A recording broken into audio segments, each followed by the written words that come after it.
저는 오늘 안디옥 교회 사명을 재확인합시다, 이런 제목으로 여러분과 함께 은혜를 나누기 원합니다.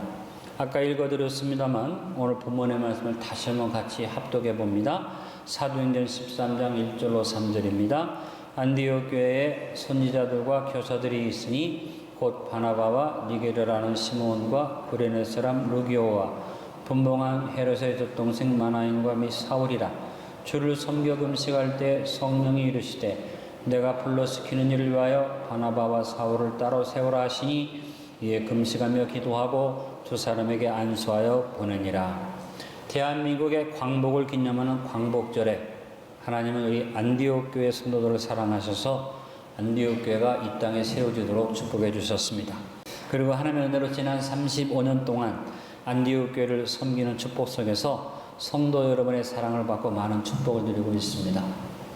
목사가 교회를 개척해서 35년간 목회하는 것도 쉬운 일은 아닙니다. 흠이 많고 부족한 저를 35년 동안 그냥 묵묵히 지켜봐 주신 여러분께 너무 감사를 드리고 하나님께 영광을 돌립니다. 저는 올해로 목회를 시작한 지 40년을 맞습니다. 제가 1979년 9월에 여의도 순복음교회 아동 2부 전도사로 사역을 시작해서 고등부 전도사를 역임을 하고, 그 다음에 조용모 목사님 개척하실 때 안양의 은혜와 진리교회 개척에 참여하여 1982년 5월 12일에 은혜와 진리교회에서 목사 안수를 받았고, 또 부목으로 심호하다가 1984년 8월 14일에 우리 안디옥 교회를 개척하게 된 것입니다. 처음 교회를 개척할 때 교회 이름은 안디옥 교회가 아니라 순복음 포항교회였습니다. 처음 개척한 장소는 지금 여러분 중앙상가에 가시면 롯데시네마가 있는데 롯데시네마 앞에 3층 상가, 옛날의 모습이죠. 요즘 모습은 이렇게 변화되어 있습니다. 한번 사진을 보시기 바랍니다. 그 3층에 YMCA가 그 사무실을 가지고 있었는데 YMCA가 건물을 얻어서 새로 사서 이사하면서 제가 개척하는 것과 시간이 딱 맞아서 YMCA하고 저희가 계약을 했어요. 왜냐하면 주인이 되고 있었기 때문에. 그래서 주인은 나중에 저희가 들어가게 된 것을 알았습니다. 그래서 하나님이 역사해 주셔서 포항의 가장 중심된 상가에다가 교회를 개척하게 됐습니다. 교회가 급성장하면서 너무 비좁아서 건축의 필요성을 느끼고 1987년 지금의 이 자리 성전 부지를 찾아서 312평을 구입하고 1987년 4월 7일에 성전 부지 매입 감사회를 드렸습니다. 이 성전 부지를 구입하고 성전 건축을 하는 동안에 많은 분들이 수고를 많이 하셨는데, 특별히 이명도 장로님이 앞장서셔서 본인의 직업 다 제쳐놓고 교회를 위해서 최선을 다해 주셔서 그 수고를 제가 잊을 수가 없습니다. 1988년 9월 29일에 성전 기공 예배를 드렸습니다. 1989년 9월에 성전을 완공하고 이사를 다 했습니다. 1989년 10월 23일 조영모 목사님을 강사로 모시고 입당 예배를 드렸고, 그 후 세 차례에 걸쳐서 여러분 사용하시는 주차장 땅을 1차, 2차, 3차로 넓혀가기 시작했습니다. 1994년 1월부터 포항 순복음교회가 안디옥 교회로 이름을 바꾸게 됩니다. 그래서 처음 개척할 때 순복음 포항교회였는데 1994년부터 우리가 안디옥 교회로 이름을 바꾸어서 부르게 됩니다. 1997년에 교회를 리모델링했습니다. 2009년에 교회 내부를 리모델링해서 강대상도 다 고치고 오늘 모습으로 우리가 바꾸게 됩니다. 그리고 2013년 사전에 보는 안디옥 문화센터를 교육관으로 구입해서 오늘에 이르게 됐습니다. 이처럼 우리 교회 역사를 여러분이 다 기억할 필요는 없지만 중요한 연도들은 좀 기억하시고, 우리 교회가 이런 역사를 가졌구나 하고 알 수 있기를 바랍니다. 다음으로 안디옥 교회 이름을 재확인해 봅시다. 안디옥 교회라는 이름에 대해서 궁금해하는 분들이 있습니다. 요즘은 우리 교회를 다 알지만 처음에 우리 교회를 잘 모를 때는 택시 기사님들이 항상 물어봅니다. 안디옥 교회 갑시다 하면 안디옥이 뭡니까? 설명을 하기가 참 그래요. 그러나 이 안디옥이라는 이름은 여러분 지도에서 보는 것처럼 지명입니다. 파란 네모 안에 있는 안티오키아라는 이름이 지역의 이름이죠. 이스라엘에 있는 팔레스타인 북부, 지금의 터키 땅에 그쪽에 있는 도시입니다. 이 지명 자체에 의미가 있는 것은 아니지만 역사적인 의미가 좀 있습니다. 헬라 제국의 알렉산더 대왕이 온 세계를 정복했는데 본래 그는 알렉산더 3세 메가스라는 이름을 가진 사람이죠. 16살 때까지 아리스토텔레스에게 가르침을 받았고 20살부터 전쟁에 참여해서 그가 그리스 반도의 도시 국가들을 다 정복하고 이집트를 정복하고 페르시아를 정복하고 인도 정복까지 이루어서 대제국 헬라 대제국을 건설합니다. 그러나 그가 인도 정복에서 돌아오는 길에 바벨론에서 32살의 나이에 요절해 죽습니다. 사진에 보시는 것처럼 초록색으로 되어 있는 모든 세계 지도 가운데 검은 부분, 이런 부분들, 진하게 있는 부분들이 바로 헬라 대제국의 영토죠. 그가 323년에 32세의 젊은 나이로 죽으니까 이 대제국이 나뉘어지기 시작합니다. 여러 나라로 나뉘었는데 크게 네 부분으로 나뉘어집니다. 프톨레미라는 장군이 애굽을, 여러분 보시는 그림에서 좌측에 초록색 부분이 바로 프톨레미 왕조가 다스리는 애굽이었고, 그 다음에 안티오쿠스라는 장군이 지금의 터키 지역 중앙에 푸른 색깔로 되어 있는 그런 지역을 다스렸고, 셀리우쿠스라는 장군이 페르시아와 바벨론 지역 핑크빛, 우측에 핑크빛의 제가 볼 때는 여러분 보실 땐 좌측이죠. 그 다음에 카산더와 리시마쿠스라는 장군이 헬라 본토와 동북부의 트리키아를 다스렸는데, 여러분 지도에서 보시면 저 위쪽에 핑크와 황색으로 되어 있는 부분이 그런 부분입니다. 자, 이렇게 다스리는 네 나라 가운데 수리아를 다스리는 셀리우커스 니카토리라는 왕이 주전 300년에 자기의 수도를 새롭게 안디옥으로 정하고 자기 아버지 안티오쿠스를 기념해서 그 도시 이름을 안티오키아, 안티오코로 명명합니다. 이 안티오키아는 동방의 여왕이라고 불렸고 인구도 40만에서 50만에 해당되는 큰 도시였습니다. 여러분 보시는 도시가 참 아름답죠. 지금은 도시가 저렇게 아름다운 모습은 아닙니다만 50만 정도면 그 당시에 우리 포항만한 규모의 도시가 그 지역에 있었습니다. 상당히 큰 도시였죠. 주전 63년에 이 안티오키아가 로마에게 멸망하고 그 다음에 로마의 속국이 된 다음에도 이 지역의 수도로서 번영을 계속해서 로마 제국에서 제일 큰 도시가 로마입니다. 그 다음에 큰 도시가 알렉산드리아고 세 번째 도시가 바로 안티오키아, 안디옥이 세 번째 큰 도시였습니다. 자, 스데반의 핍박이 일어나자 흩어진 성도들이 곳곳에 가서 복음을 전하는데, 사람들이 복음을 전하면서 안디옥에도 이르러서 안티오크의 교회가 세워지고 예루살렘 교회에서 안디옥에도 교회가 세워졌다는 얘기를 듣고 바나바를 파송하게 되고 바나바가 와서 그 교회를 관리하게 되는데, 베드로가 담임 목사님을 했던 교회이기 때문에 이 교회의 유적이 베드로 교회로 되어 있습니다. 오늘 제가 여러분에게 말씀드리는 가장 큰 주제는 이거예요. 만약에 누가 안디옥 교회 사명이 뭡니까 하면 여러분 주저없이 모이기에 힘쓰는 것입니다. 그 대답할 수 있기를 바랍니다. 물어봅니다. 안디옥 교회 사명이 무엇입니까? 여러분 안디옥 교회를 복잡하게 설명할 필요가 없어요. 안디옥 교회는 모이기에 힘써서 주를 섬기는 교회였어요. 교회의 첫 번째 사명은 모이기에 힘쓰는 겁니다. 여러분 모여야 예배드리죠. 모여야 전도하죠. 모여야 봉사하죠. 우리가 모여야만 하는 거죠. 그래서 모이는 것이 최우선이에요. 안디옥 교회가 왜 그리스도인이라는 소문을 얻었습니까? 모이기에 정신이 없었어요. 그래서 사람들이 막 몰려가면 어디 가나 보면 안디옥 교회로 가는 거예요. 저것들이 아침, 점심, 저녁도 안 가리고 일주일 내내 가서 모이네. 그래서 사람들이 이상하게 여겼어요. 또 하나 특징은 뭐냐면 이 안디옥 교회 사람들은 그렇게 모이기에 힘쓸 뿐 아니라 신앙 고백이 일치가 됐다.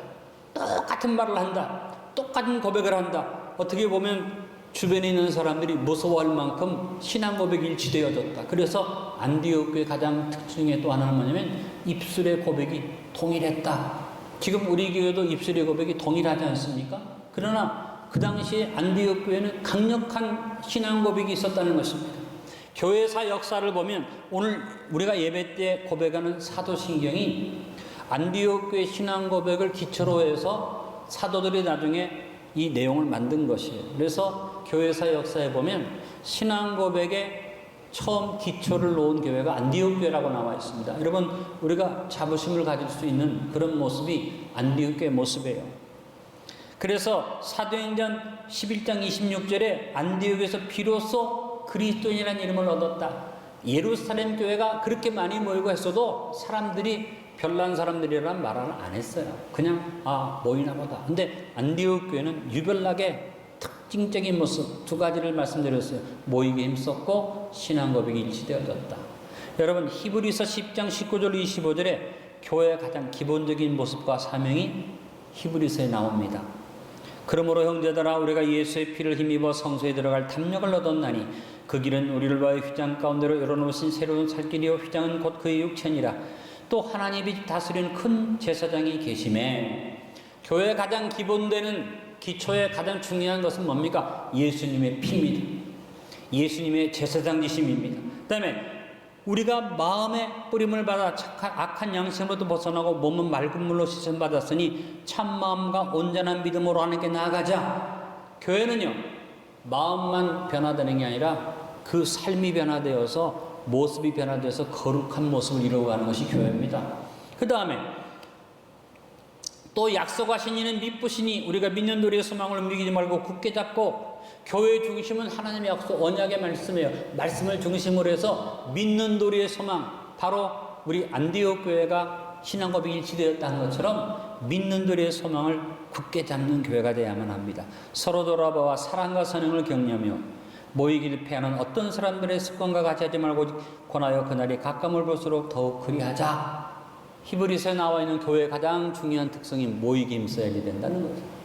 여러분, 오늘 본문 2절에 보니까 안디옥 교회의 특성이 뭡니까? 주를 섬겨 금식했다. 뭐요? 부지런히 모이는데 모여서 주를 섬겨 금식하며 기도했다. 섬긴다는 말은 바로 예배를 드렸다는 말입니다. 모여서 가장 중요한 것은 뭡니까? 예배가 살아있는 교회. 우리 안디옥 예배가 살아있는 예배가 넘치기를 간절히 바랍니다.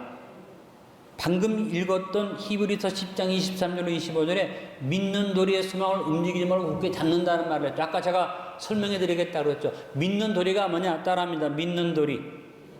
이 믿는 도리를 헬라어로 말하면 호몰로기아.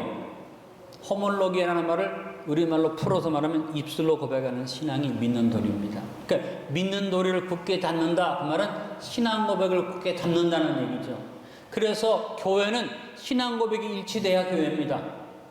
이름은 교회인데 신앙 고백이 일치가 안 돼가지고 딴소리 하면 안 돼요. 그래서 예배 벽두에 어느 교회 가든지 신앙 고백하는 이유가 뭐냐면 우리의 신앙은 하나입니다 하는 얘기죠. 안디옥 교회는 무엇보다도 믿는 도리가 딱 모이는 그런 교회였습니다. 모이기 힘쓰면 어떻게 됩니까? 마음이 하나 됩니다. 생각이 하나 됩니다. 입술이 하나 됩니다. 하나 되어 섬깁니다. 하나 되어 주님의 영광을 위해서 일합니다. 그것이 교회입니다. 우리 안디옥 교회는 그리스도인이라고 별명을 얻었던 초대 안디옥 교회를 본받아 입술이 하나 되는 교회, 모이기 힘쓰는 교회의 사명을 감당하게 되길 바랍니다. 세 번째, 안디옥 교회는 금식하며 기도하는 사명이 있습니다. 안디옥 교회의 가장 큰 원동력은 금식과 기도였습니다. 교회의 힘은 어디서 옵니까? 금식에서 옵니다. 기도에서 옵니다. 예수님께서 귀신을 쫓아냈는데 제자들이 궁금해서 물어봅니다. 선생님, 우리는 귀신을 쫓아내기 위해서 소리도 지르고 난리를 치고 힘을 다 써도 귀신이 꿈쩍도 안 했는데 어떻게 선생님은 말씀 한마디 딱 하니까 귀신이 쫓겨나갑니까? 그럴 때 예수님이 마가복음 9장 29절에서 뭐라고 말씀하십니까? 이르시되 금식과 기도 외에 다른 것으로는 이런 요가 나갈 수 없나니라. 여러분, 영적인 능력은 기도에서 나옵니다. 영적인 능력은 금식하며 부르짖을 때 나오는 것입니다. 안디옥 교회는 무슨 일을 결정하기 전에 먼저 금식하고 기도했습니다. 2절을 같이 읽어봅니다. 주를 섬겨 금식할 때 성령이 가라사대 내가 불러시키는 일을 위하여 바나바와 사울을 따로 세우라 하시니, 교회는 교회가 하고 싶은 일을 하는 교회가 되면 안 됩니다. 하나님이 시키는 일을 해야 교회입니다.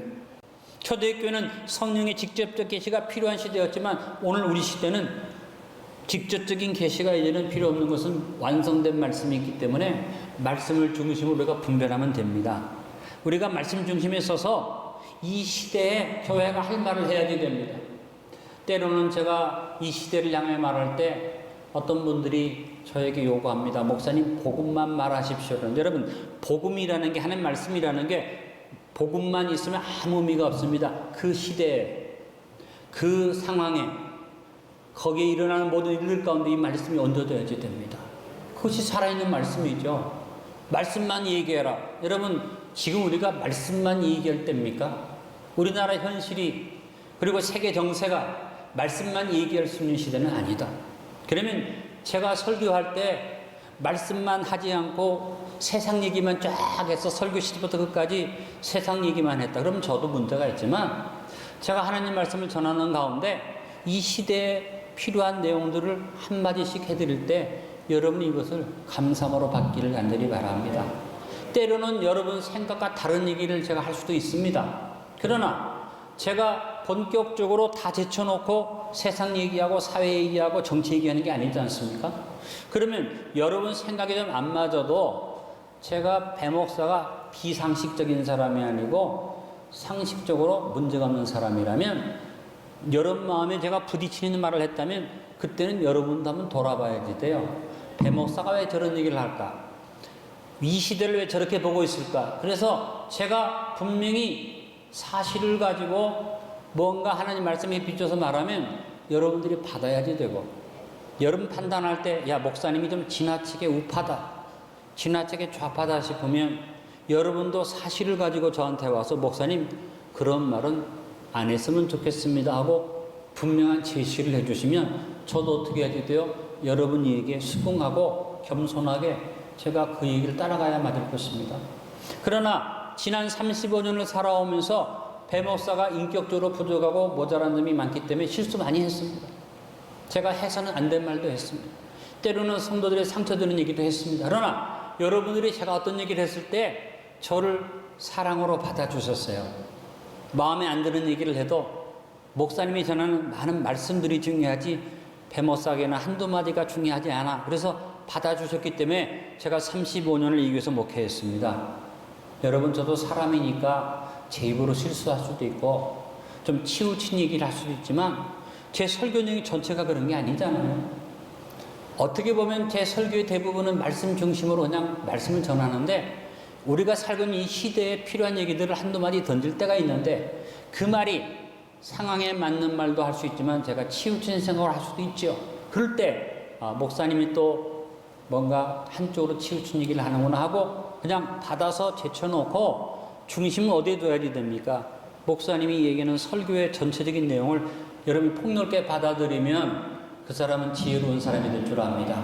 근데 제가 설교 말씀을 쭉 하다가 한두 마디 던졌는데 그 한두 마디를 딱 꼬리를 걸어가지고 듣기 싫어. 목사 설교 듣기 싫어. 예배 가기도 싫어.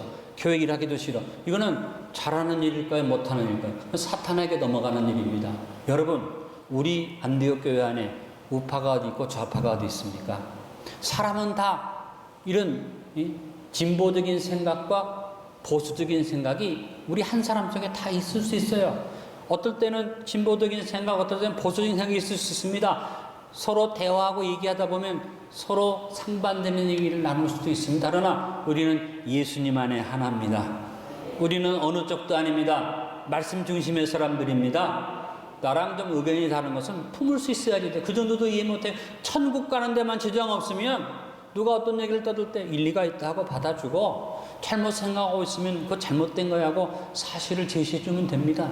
그거 가지고 감정을 상해가지고 저 사람은 좌파니까 얼굴도 보기 싫어. 이건 교회 안에 있는 태도가 아닙니다. 여러분, 우리 모두 다 좀 넓은 마음을 가집시다. 서로 품읍시다. 중요한 건 뭐예요? 따라합니다. 성령의 음성을 듣는 데 민감하자. 이 시대에 성령님이 뭘 말씀하셨는가, 여기에 귀를 기울이는 여러분 되시길 바랍니다. 그리고 성령이 시키는 일을 순종해서 일꾼을 세워 파송하는 게 안디옥 교회죠. 지금 우리 교회가 모여가지고 이 시대의 정치적인 얘기하면서 서로 마음속에 상함 가질 필요 없어요. 그런 얘기를 서로 할 수 있지만 할 일은 뭐냐? 전도하자, 선교하자, 헌신하자, 주의 일 하자. 교회 일 하는데 내가 가진 생각에 좀 어긋난다고 나 안 해 하면 하나님이 안 기뻐하십니다. 조금 그런 문제들이 있어도 중요한 건 뭐냐? 전도하자는 겁니다. 선교하자는 겁니다. 여러분, 하나님께서 우리 교회를 가장 적절한 시기에 일본 지역을 위해서 선교 열매를 맺게 하시는 줄 믿습니다. 그리고 여러분, 지금 최남도 목사님 저한테 편지하는데 너무 속상하다는 거죠. 자기가 일본의 핵심되는 도쿄에, 그 도쿄의 중심되는 지역에서 이제 목회하는데 너무 반한 이것 때문에 목회하는데 힘드는데, 그분이 저한테 편지를 이렇게 편지했습니다. 목사님, 지금 한국의 선교사님들이 이번 수양회를 손꼽아 기다립니다. 왜? 위로받을 데가 없고 힘을 얻을 데가 없는데 이번에 가면 말씀으로 위로받자 그러는데, 목사님 기도하고 오셔서 꼭 힘주십시오. 지금 예상하기로는 한 250명에서 300명 한국 선교사님들이 일본에서 한국 선교사님들이 한 자리에 모이는 이 일을 위해서 여러분 기도해 주시기 바랍니다. 제가 여러분의 기도를 부탁하면서 말씀드립니다. 교회는 성령이 시키시는 일에 민감하게 순종하는 사명이 있습니다. 우리 안디옥 교회가 그 일에 매진하길 바랍니다. 모여서 국가적인 얘기, 정치적인 얘기를 서로 나눌 수 있어요. 그러나 그것은 대화에서 끝나고, 서로 다른 생각은 얘기에다가 싸울 수도 있고 다툴 수 있고, 그건 아니고 그것 때문에 하나님 일을 하지 않겠다, 선교하지 않겠다, 교회 일에 동참하지 않겠다, 예배 참여하지 않겠다, 이런 잘못된 생각 갖지 말고, 그럴지라도 서로 생각이 다를지라도 성령님이 시키는 일에는 순종하자. 이것이 하나로 이루어지는 안디옥 교회가 되기를 바라고, 우리 교회가 건강한 교회로 또 서기를 간다니 바랍니다. 오늘 말씀의 결론을 맺습니다. 21세기의 사도행전적인 교회 포항 안디옥 교회가 창립 35주년을 맞이했습니다. 포항 안디옥 교회는 지난 35년의 축복 속에서 일꾼들이 넘치는 교회가 되었습니다. 먼저 첫 번째, 더욱 일꾼이 넘치는 균형 잡힌 건강한 교회를 이루는 사명을 감당합시다. 둘째, 포항 안디옥 교회는 모이기 힘써 하나 되어 주를 섬기는 예배의 사명을 감당하는 교회가 됩시다. 세 번째, 금식과 기도로 무장하는 사명을 감당하여 우리 사회의 근검절약 절제운동을 주도하는 사명을 감당합시다. 네 번째, 성령님의 인도에 순종함으로 열방을 복음으로 전복하는 선교의 기지가 되는 사명을 감당하는 아름다운 교회가 됩시다. 그래서 오늘 말씀드린 네 가지 사명을 마음에 재확인하시고 안디옥 교회 아름다운 교회를 이루어서 주께 영광 드리는 저와 여러분 되어지기를 바랍니다.